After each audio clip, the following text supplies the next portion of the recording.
Baik Bapak Ibu sekalian, Bismillahirrahmanirrahim. Assalamualaikum warahmatullahi wabarakatuh. Alhamdulillahirabbil alamin.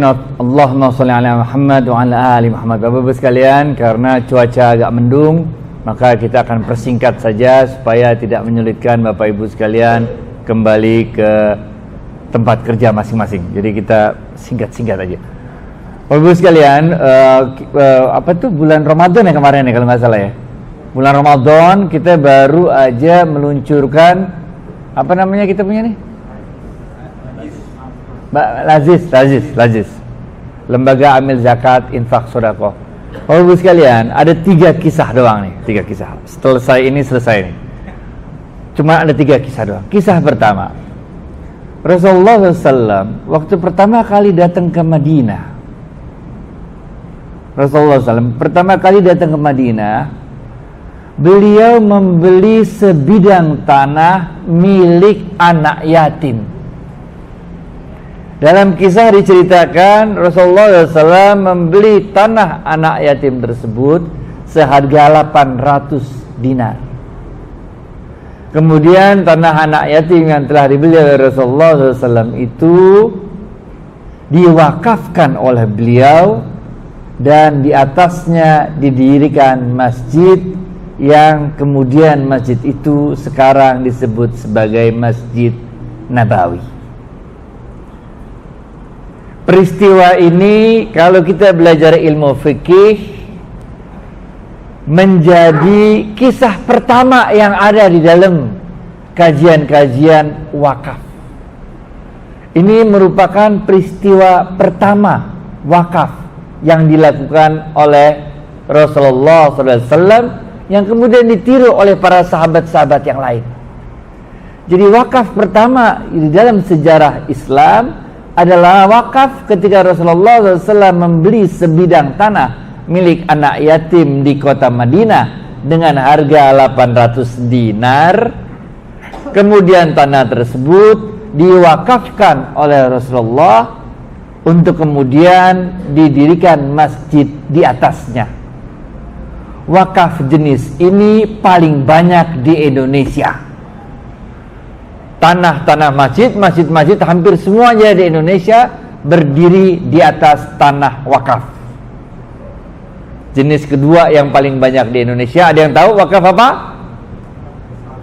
Kuburan. Orang Indonesia pokoknya kalau wakaf, kalau kagak masjid, kuburan. Kisah kedua, seorang sahabat. Siapa yang tahu nama sahabat ini akan mendapat hadiah sebesar 100.000 rupiah. Oke? Kisah kedua, seorang sahabat. Ente tugasnya menebak siapa sahabat ini namanya, bener gak? Gampang banget ini, cuma satu nama doang. Nah, kalau bisa tunjuk tangan, tebak ya. Tebak, cepet. Kalau tepat, cepet. Sahabat ini mempunyai sebuah tanah di Khaybar. Khaybar, ingat gak cerita Khaybar? Nggak ingat ya? Khaybar waktu itu ada perang Khaybar. Pernah dengar nggak ya? Perang Khaybar ini perang sama orang Yahudi, ini perangnya lama banget ya pokoknya. Nggak bisa dikalah-kalahin orang Yahudinya, itu bentengnya luar biasa, benteng Khaybar. Nggak bisa ditembus, pokoknya udah dikepung kayak apa juga nggak jebol-jebol, nggak nyerah-nyerah orang Yahudinya. Sampai pada saat itu gantian dah pokoknya. Siapa yang maju duluan gitu, sahabat pakai. Sampai pada suatu hari Rasulullah SAW menugaskan Sayyidina Ali bin Abi Thalib untuk menerobos benteng Khaybar. Maka kisahnya kita udah ceritalah. Kemudian Sayyidina Ali bin Abi Thalib dengan gagah berani maju ke benteng Khaybar pakai ilmu yang itu tuh, pakai ilmu kurungan ayam, ingat gak? Ya itu loh perang yang pakai tank baja, sekarang namanya tank baja. Kalau dulu mah gerobak ditutupin kurungan ayam gitu, bener gak? Dulu jadi pakai maju gitu dulu. Akhirnya Sayyidina Ali bin Abi Thalib bisa menerobos ke benteng Khaybar. Itu engsel pintu bentengnya engselnya dicopotin, akhirnya diterobos masuk, kalah. Nah, setelah kalahnya Khaybar, maka sahabat yang berikut ini yang menjadi pertanyaan kita ini mempunyai tanah yang luas di Khaybar, dan tanah itu menghasilkan buah-buahan yang sangat luar biasa. Sahabat ini mengatakan, ya Rasulullah, ini adalah tanah terbaik yang aku miliki karena hasilnya sangat baik sekali, sangat produktif, dan buah-buahannya itu luar biasa, manisnya, enaknya gitu. Maka sahabat ini mendatangi Rasulullah SAW, ya Rasulullah SAW, ini adalah tanah terbaik yang aku miliki. Sebaiknya aku apakan tanah ini, ya Rasulullah? Maka Rasulullah SAW mengatakan pada sahabat itu, kalau engkau mau, ya fulan, kira-kira begitu, tahanlah pokoknya dan sedekahkan hasilnya. Jadi jangan tanah itu ente kasih, jangan tanah itu ente jual, jangan duitnya kasih, jangan. Tahanlah pokoknya. Jadi pohon-pohonnya masih situ terus masih. Dan sedekahkanlah hasilnya, buah-buahnya sedekahkan. Yang di dalam, kalau kita belajar ilmu fikih lagi, dalam bab wakaf, ini menjadi kisah kedua yang diceritakan dalam kitab-kitab menjadi dalil tentang wakaf. Pertanyaan, siapakah sahabat yang mewakafkan tanah Khaybar tersebut? Mestinya gocap tadi ya, bener ya? Kalau tahu gampang begini mah. Hah? Iya sih. Coba. Dia udah nanya. Dia nanya tapi belum ngomong. Dia udah nanya langsung ngomong. Umar siapa ya? Umar bin Abdul Aziz sama Umar bin Khattab nih? Ya. Umar bin Khattab apa Umar bin Abdul Aziz? Umar bin Abdul Aziz. Setengah-setengah. Umar siapa? Umar bin Abdul Aziz. Yang bener lo. Enggak, yang barengan hidup sama Rasul siapa? Bener ya? Enggak. Umar bin Khattab. Udah.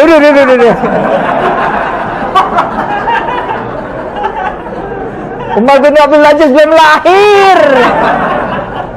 Udah gue tanyain yang barengan hidup sama Rasul, Umar bin Khattab.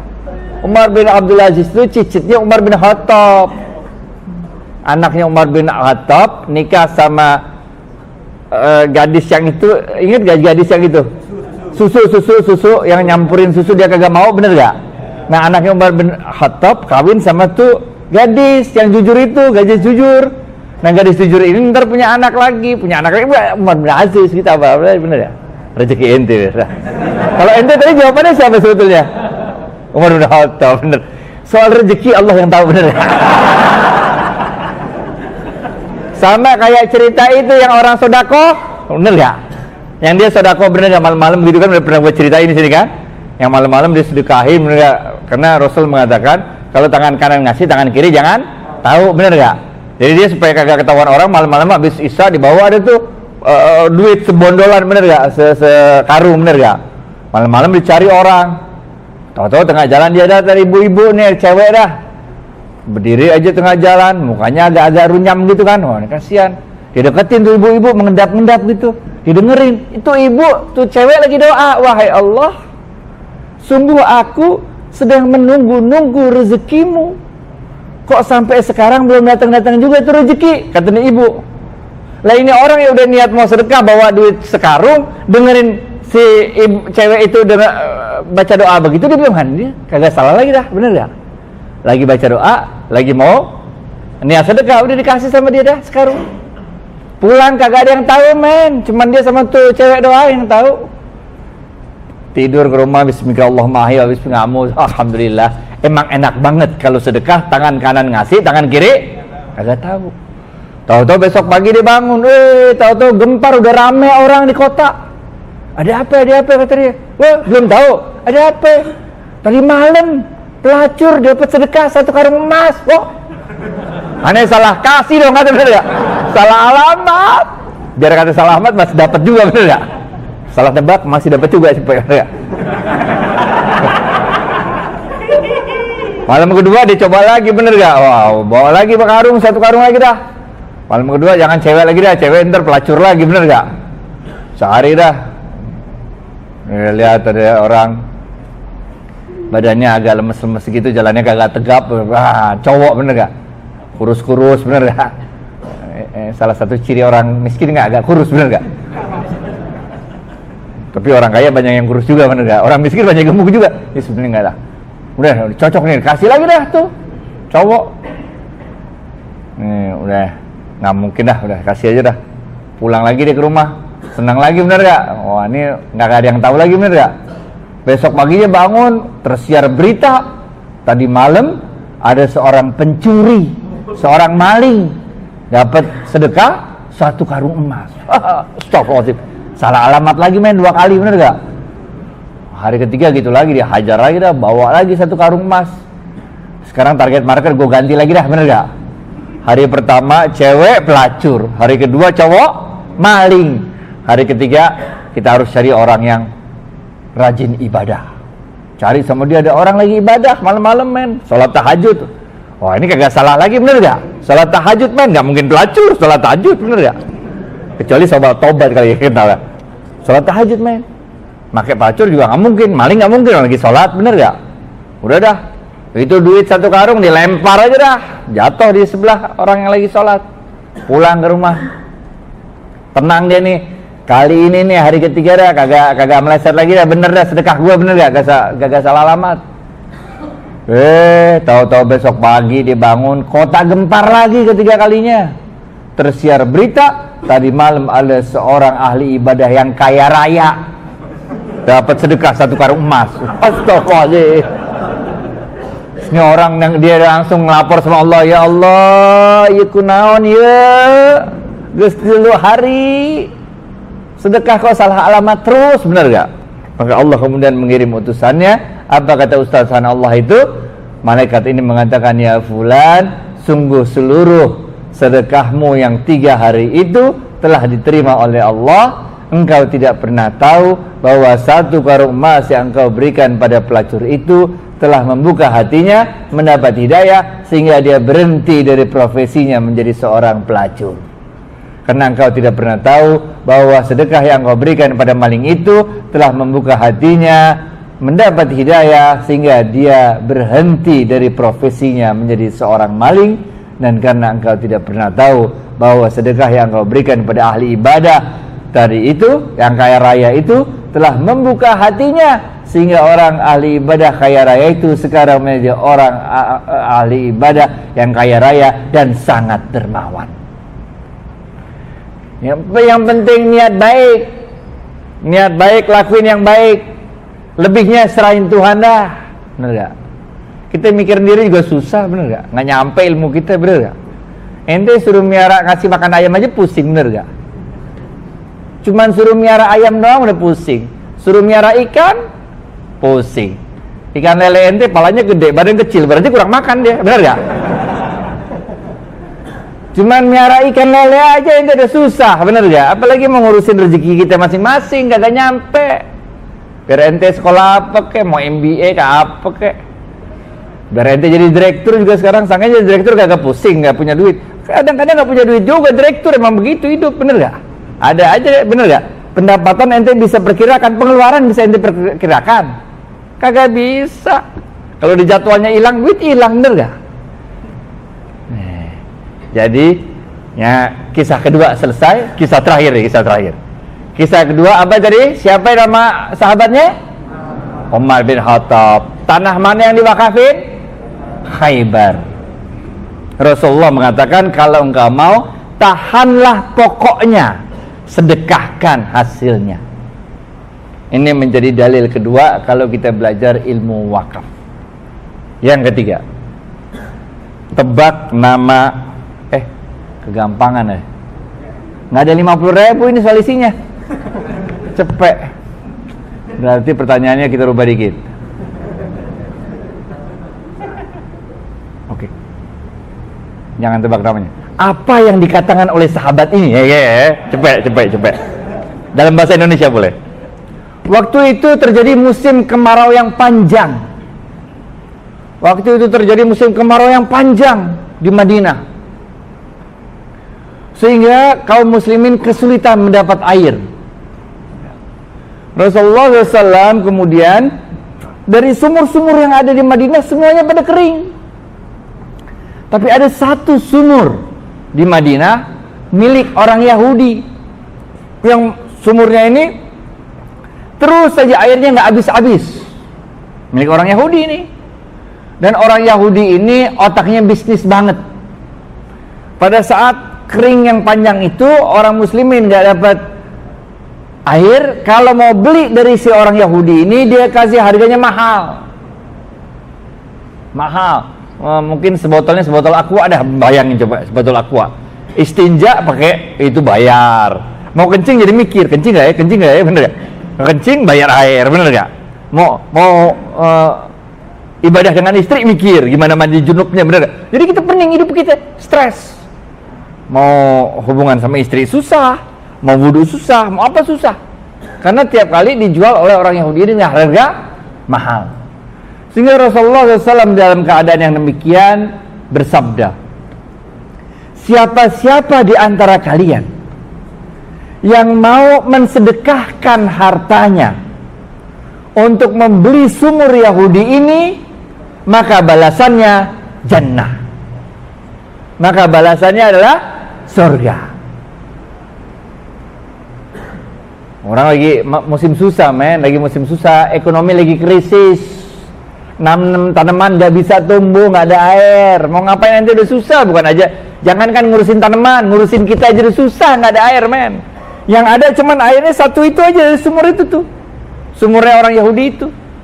Dia jualnya mahal lagi airnya, bener gak?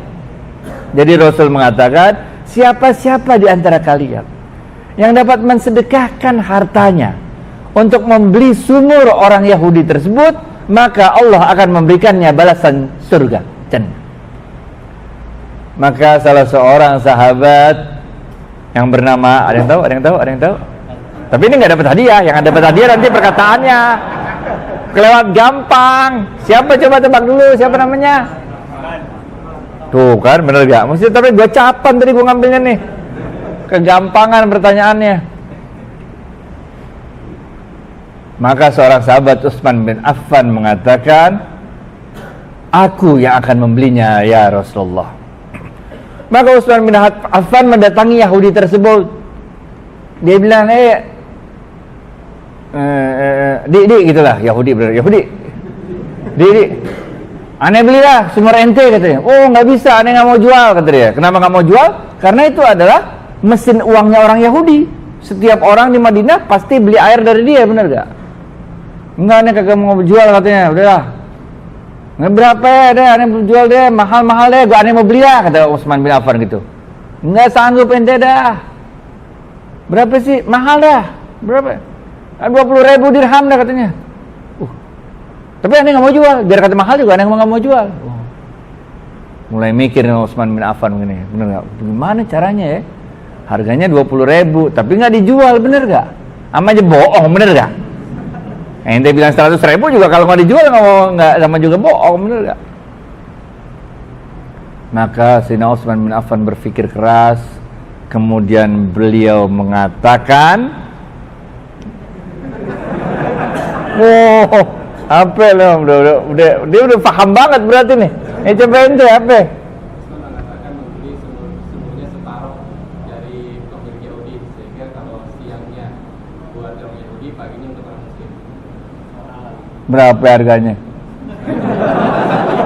Hah? 10.000.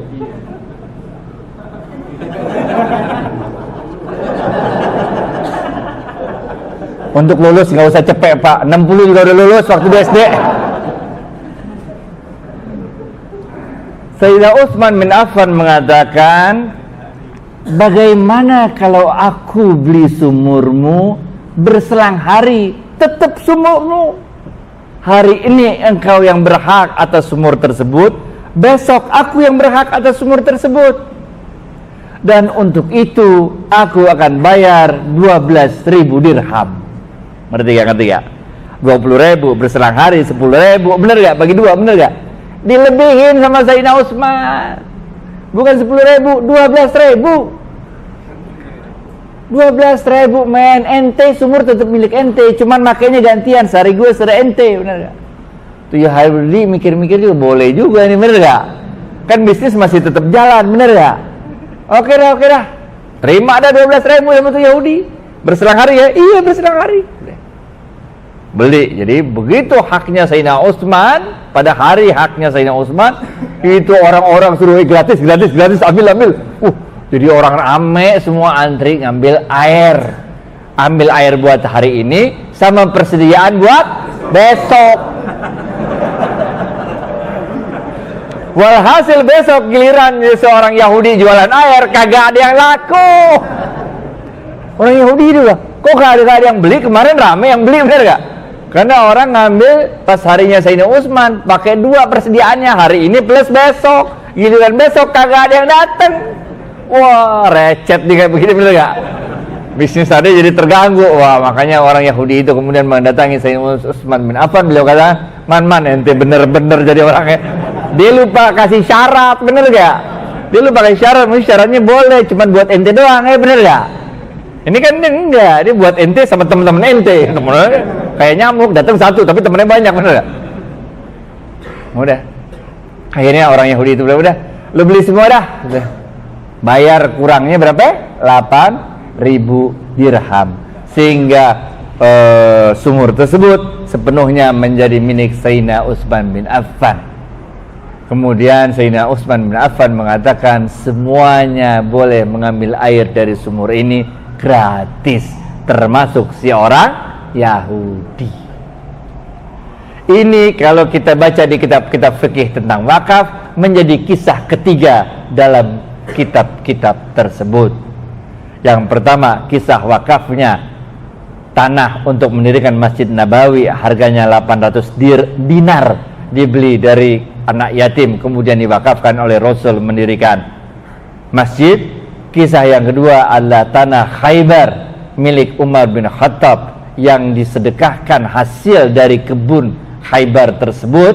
Dan yang ketiga adalah wakafnya Sayyidina Utsman bin Affan berupa sumur yang kalau ente nanti umroh, ente naik haji, cobain datang ke sumurnya di dekat kebun korma dah, ente samperin aja dah. Cobain airnya mirip-mirip air Zam-Zam dah, mirip-mirip dah. Memang air di Arab kayak gitu kali rasanya, nggak tahu juga dah. Tapi ini mirip-mirip air Zam-Zam dah, walaupun bukan air Zam-Zam pastinya, benar gak? Jadi Bapak dan Ibu sekalian Allah, itulah 3 kisah yang kita sering temui di dalam kisah-kisah mengenai wakaf. Sehingga Bapak Ibu sekalian, inilah saatnya bagi kita untuk mewakafkan apapun yang kita miliki. Wakaf itu nggak mesti ente wakafin mobil, nggak perlu ente wakafin motor aja ente masih nyicil, bener nggak? Mau wakafin nggak boleh, belum lunas sih wakafin. Nggak, wakaf itu bukan ente punya tanah gede, bukan punya rumah, nggak usah. Wakaf sekecil apapun akan diterima oleh Allah. Kalau yang kecil aja ente gak bisa wakaf, apalagi yang gede, bener gak? Oleh karena itu mulai sekarang salurkanlah zakat, infak, sedekah dan wakaf kita ke lazis yang ada di Masjid Jenderal Sudirman ini. Berapapun kecilnya wakaf kita itu, it counts. Bentar lagi kita masuk bulan Lebaran Haji, kita akan potong kambing, potong sapi. Dari sekarang siapin duitnya, jangan ada alasan ntar pas giliran mau korban ente bilang, ya Allah, sungguh Engkau Maha tahu betapa inginnya aku berkorban, tapi ya Allah, sungguh Engkaulah yang mengatur rezeki, aku nggak punya rezeki, jadi aku nggak bisa korban. Jangan kayak begitu modelnya ya, jangan kayak begitu. Rezeki udah dikasih sama Allah, udah cukup, cuman ente pakai buat yang lain-lain, bener ya? Dari sekarang masih ada waktu, itu sisihin duit buat siap-siap untuk korban. Targetin tahun ini ente korban. Yang tahun lalu ada yang korban kambing. Tahun ini ente targetin sapi, ya. Sapi beli yang gede dah, yang kira-kira 60 jutaan, bener ya? Masuk akal nggak masuk akal, terserah ente. Kalau tebak-tebakan sekarang yuk, coba ya, mau ngetes gak? Pasang niat ya, ente mau korban sapi 60 juta.